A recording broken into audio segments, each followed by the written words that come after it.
চলো বন্ধুরা, আজকে কি রান্না করেছি তোমাদের দেখিয়ে দিই। তো দেখো বন্ধুরা, আজকে বাজার হয়েছে মৌরলা মাছ, এটা গঙ্গার মৌরলা, আর চিংড়ি মাছ। আর আজকে রান্না করব পটল। তো পটল দিয়েই চিংড়ি মাছটা করব। দেখো কি করে করি। এই যে দেখো, পটলটাকে আগে ভালো করে চেঁচে পরিষ্কার করে নিয়ে একদম একটু কেটে নেব হাফ করে, আর দানাগুলো বের করে দেব। যদি কচি পটল হয় তাহলে আর দানা বার করার দরকার নেই। তো এই পটলগুলো একটু বয়স হয়ে গেছে, তাই আর কি দানাটা বের করে দিলাম ভালো করে ধুয়ে। আর এই নিয়ে নিয়েছি কড়াই, দেব সর্ষের তেল। সর্ষের তেল বেশ খানিকটা দিয়ে একেবারে হাবুডুবু করে ভাজতে হবে পটলটাকে। এর মধ্যে কিছু মশলা করে নেব, একটু রসুন, কাঁচা লঙ্কা আর পেঁয়াজ। হেভি কিছু মশলার দরকার নেই। পটলটাকে ভেজে নিচ্ছি। দেখো তেল গরম হয়ে গেছে, ঝপ করে ঢাকা দিয়ে দিলাম, নাহলে আমার তো সুন্দর মুখটাই যাবে পুড়ে। তার জন্য এই যে চাপা দিয়েছি, চাপাটা খুলে এবার ভালো করে নেড়ে নেড়ে ভেজে তুলে নেব। এদিকে চিংড়ি মাছটা নুন হলুদ মাখিয়ে নিলাম।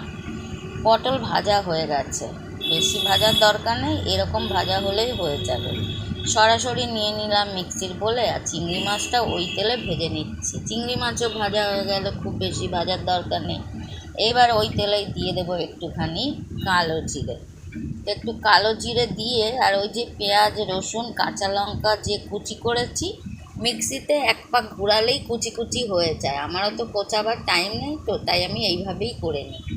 তো এবার ভাজা হচ্ছে পেঁয়াজ আর রসুন। এইবার দেখো মিক্সির বোলের মধ্যে নিয়ে নিয়েছি পটল আর চিংড়ি কিছুটা, আর একটু নারকেলের গুঁড়ো পাউডার, যেটা বাজারে কিনতে পাওয়া যায়, ড্রাই নারকেল গুঁড়ো করা, কোরানো বলতে পারো বা গ্রেট করা, যাই হোক। পেঁয়াজ রসুন ভাজা হয়ে গেছে, একটু নুন হলুদ দিয়ে দেখো এবার ভালো করে এটাকে নেড়ে নেড়ে আর ভেজে নেব।